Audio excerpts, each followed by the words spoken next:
warahmatullahi wabarakatuh. Apa kabarnya anak-anak? Ibu harap kalian dalam keadaan sehat semua ya. Oke, sebelum kita memulai pembelajaran hari ini, ada baiknya kita berdoa bersama-sama. Berdoa dimulai, berdoa selesai. Oke, pada hari ini kita akan mempelajari tema 5, subtema 1, kegiatan pembelajaran 3 dan 4. Sebelum itu anak-anak persiapkan dulu ya buku tema 5, alat tulis, serta buku tulisnya ya. Simak video ibu. Pembelajaran 3. Ada banyak bentuk penggaris yang biasanya kita gunakan. Ada yang berbentuk pendek, ada yang panjang. Ada pula yang berbentuk segitiga. Meskipun bentuknya berbeda, namun mempunyai fungsi yang sama. Fungsi penggaris untuk mengukur panjang benda secara baku dan tepat. Nah, pada gambar di samping ada Pak Guru yang sedang memegang penggaris panjang ya anak-anak. Nah, dapat anak-anak lihat pada gambar di samping, itu merupakan contoh dari bentuk penggaris yang panjang. Alat ukur panjang baku. Satuan baku adalah satuan yang sudah ditetapkan secara internasional. Misalnya, untuk mengukur panjang, satuan internasionalnya adalah meter. Alat yang digunakan untuk mengukur satuan panjang misalnya ada penggaris atau meteran. Pada gambar di samping itu merupakan contoh dari alat ukur panjang baku yang terdiri dari penggaris yang panjang, pendek, meteran, ada busur, ada penggaris segitiga yang bisa anak-anak lihat pada gambar di samping ya. Penggaris atau mistar. Penggaris atau mistar menggunakan satuan sentimeter. Digunakan untuk mengukur buku, pensil, penghapus, tempat pensil, daun, panjang jari, meja, kursi, figuran foto, dan lain-lain. Nah, gambar di samping merupakan berbagai bentuk dari penggaris ya anak-anak. Nah, bisa anak-anak lihat ada penggaris segitiga, penggaris yang panjang, dan ada juga penggaris yang pendek ya anak-anak. Bisa anak-anak bedakan ya di sana. Meteran pita. Meteran pita menggunakan satuan sentimeter. Digunakan untuk mengukur kain bahan baju. Biasanya digunakan oleh penjahit ya anak-anak. Ini. Nah, di gambar di samping merupakan bentuk dari meteran pita. Nah, mungkin anak-anak sudah pernah melihat ya bentuk dari meteran pita ini. Meteran gulung atau roll meter. Meteran gulung atau roll meter menggunakan satuan sentimeter dan meter. Kegunaannya untuk mengukur panjang pintu, meja, papan tulis, kursi, dan tinggi badan. Nah, di samping ini ada bentuk dari meteran gulung ya anak-anak. Nah, ini contohnya. Anak-anak buka bukunya halaman 18 ya. Di sana ada teks mari membaca. Anak-anak baca terlebih dahulu ya teks yang berjudul penggaris. Selanjutnya setelah anak-anak selesai membaca, anak-anak bisa langsung melanjutkan ke halaman 19. Di sana ada mari mengerjakan. Nah, ada 5 soal anak-anak. Nah, bisa anak-anak kerjakan di buku tulisnya ya. Di sini ada percakapan antara Benny dan kakaknya. Kita baca bersama-sama ya. Kak, Benny mau bertanya, bagaimana cara menggunakan meteran? Tanya Benny. Ya, tanya tentang apa? Caranya sama dengan menggunakan penggaris. Mulailah dari angka 0, di mana 100 cm sama dengan 1 meter.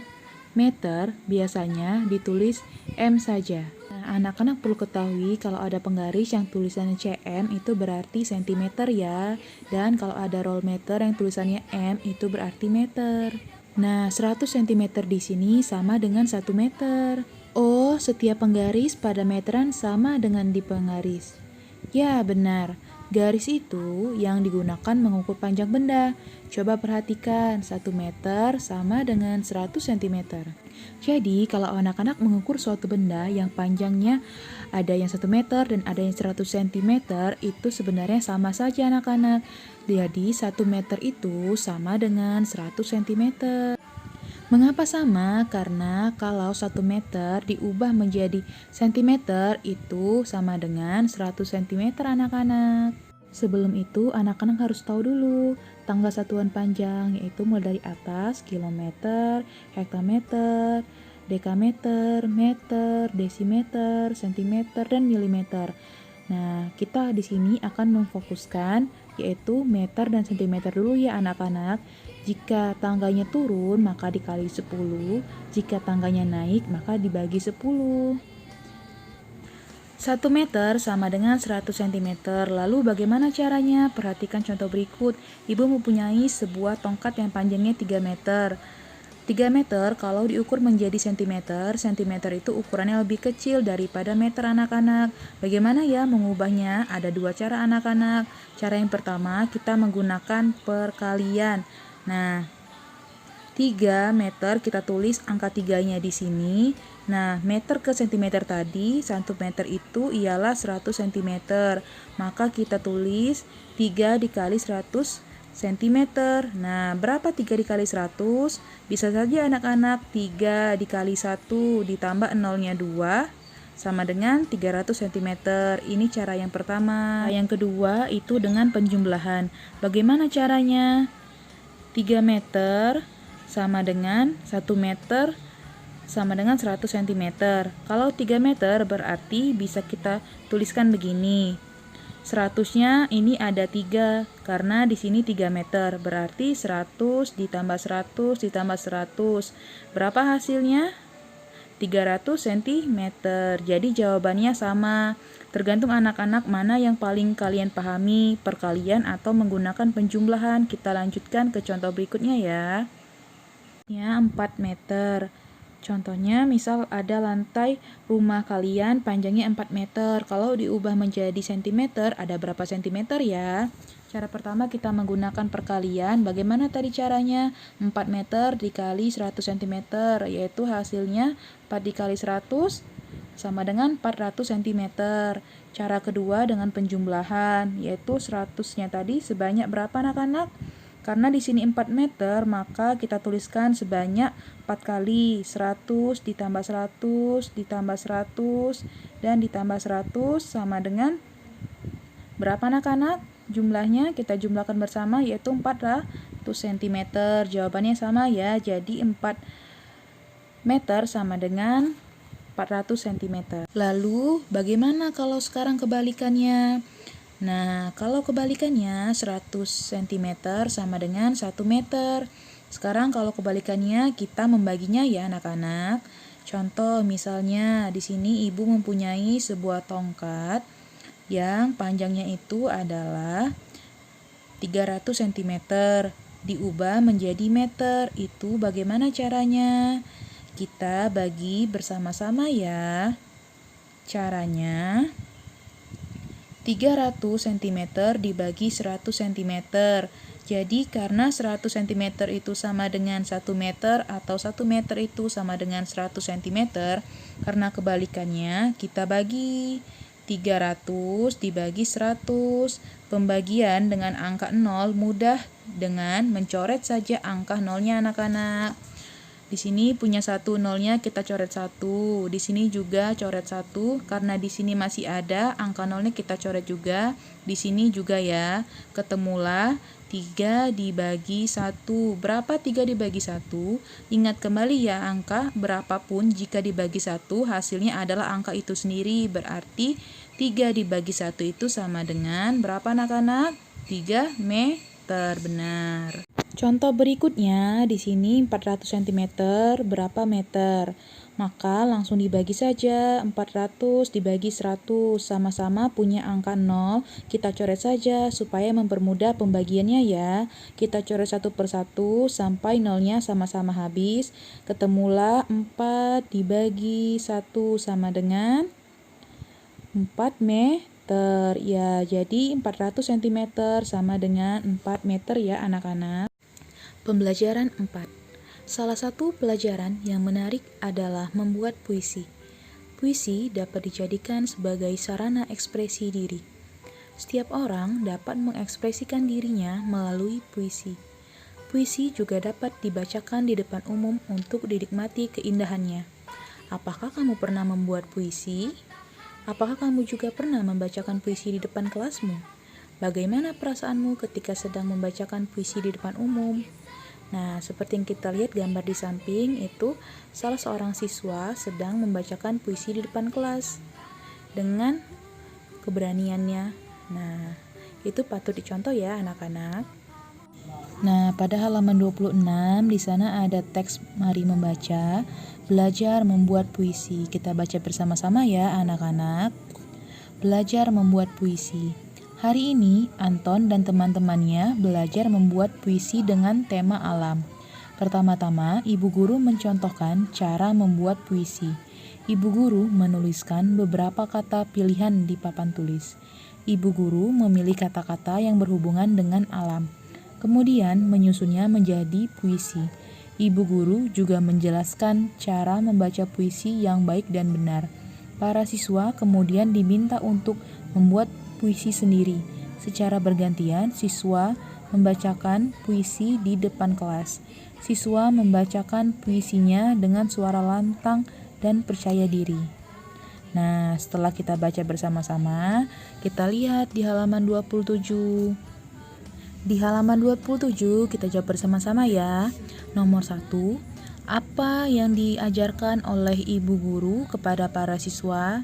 Nah, apa kira-kira anak-anak? Iya, belajar membuat puisi. Nomor 2, apa tema yang digunakan oleh ibu guru kepada siswa dalam membuat puisi? Temanya apa tadi? Iya, temanya alam. Nomor 3, apa yang harus dilakukan untuk dapat membuat puisi dengan baik? Yang pertama, kita harus menentukan tema puisi terlebih dahulu dan dilanjutkan dengan pemilihan kata-kata yang tepat dalam menyusunnya menjadi puisi. Nomor 4, bagaimana caranya agar dapat membaca puisi dengan baik? Ialah membaca dengan suara lantang dan percaya diri. Nomor 5, di manakah para siswa membacakan puisi hasil karyanya mereka? Di mana? Iya, di depan kelas. Oke, nanti jawabannya akan Ibu fotokan ya. Silakan kalian post dulu videonya. Di sini ada teks percakapan antara Beni dan kakaknya. Kita baca ya anak-anak. Beni, Kak, Beni mau bertanya, apa perbedaan puisi dengan bukan puisi? Kakak Beni, ya silakan. Puisi ditulis dalam bentuk bait. Bait terdiri atas baris-baris, bukan puisi bila terbentuk paragraf. Banyak barisnya tidak ditentukan.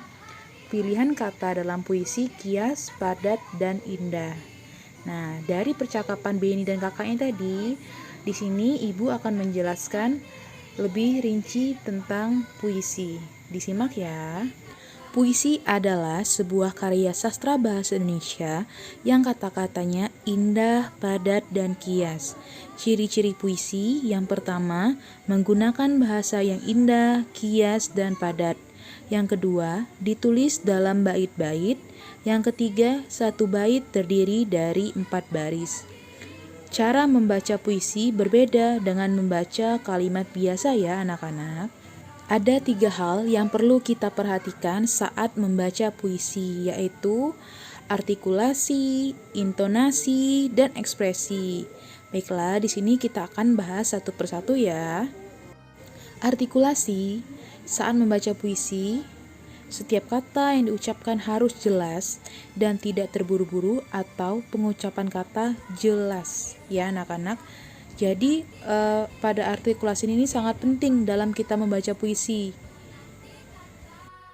Intonasi adalah suara jelas, tidak terlalu keras, tapi juga tidak terlalu pelan atau tinggi rendahnya nada saat membacakan puisi. Selanjutnya, ekspresi adalah raut wajah sesuai dengan tema puisi yang sedang dibacakan. Nah, jadi saat kita membacakan puisi itu harus ada ekspresinya anak-anak, yaitu ekspresi raut wajah. Contohnya kita membacakan puisi bertema bencana alam, maka raut wajah kita pun ya sedih, menghayati dari puisi yang kita bacakan tersebut ya. Untuk di halaman 28 itu Anak-anak kerjakan ya tugasnya, membuat kalimat dari kata-kata yang sudah tersedia pada kolom yang di sampingnya itu. Itu ada contohnya. Kata pertama itu gunung. Kalimatnya pemandangan di Gunung Bromo sangat menarik hati. Untuk nomor 2 sampai 10, anak-anak lanjutkan dikerjakan di buku tulis ya. Dan di halaman 29 itu ada informasi berdasarkan gambar yang telah kamu amati. Dikerjakan juga ya di buku tulisnya anak-anak. Nah, selanjutnya anak-anak buka di halaman 30. Di sana ada contoh puisi yang berjudul Bunga Melati. Kita bacakan bersama-sama ya anak-anak. Ikutin ibu. Bunga melati. Bungaku bunga melati, warnamu putih menawan hati. Tiada bunga seindah melati. Melati bunga pujaan hati. Kusiram dengan bernyanyi. Bungaku melati mekar berseri. Seakan tersenyum dan menari. Baunya harum semerbak wangi. Bungaku bunga melati. Tak jemu aku menyirami. Kurawat setiap hari agar tumbuh selalu dan bersemi. Oke, kita lanjut ke halaman 31. Perhatikan gambar berikut. Nah, ada gambar apa itu anak-anak? Yuk kita lihat. Tahukah kamu apa nama alat pada gambar di atas? Tahukah kamu fungsi alat tersebut? Ayo kita baca ya. Jadi, nama alat pada gambar di atas itu adalah jangka sorong anak-anak. Nah, jangka sorong digunakan untuk mengukur benda yang berbentuknya lingkaran. Nah, contoh benda yang mempunyai bentuk lingkaran itu adalah diantaranya sumpit dan paku. Nah, di gambar di bawah ini jangka sorong untuk mengukur paku. Ya, benar sekali. Oke, kita lanjut ke halaman 32. Nah, mari mengerjakan. Berikut adalah gambar benda-benda yang dapat diukur dengan jangka sorong. Sebutkan nama benda-benda berikut. Oke, kita jawab bersama-sama ya. Yang pertama itu apa anak-anak?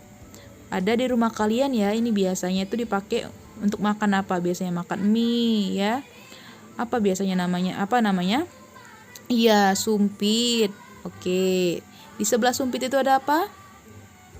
Iya, ada mur atau baut.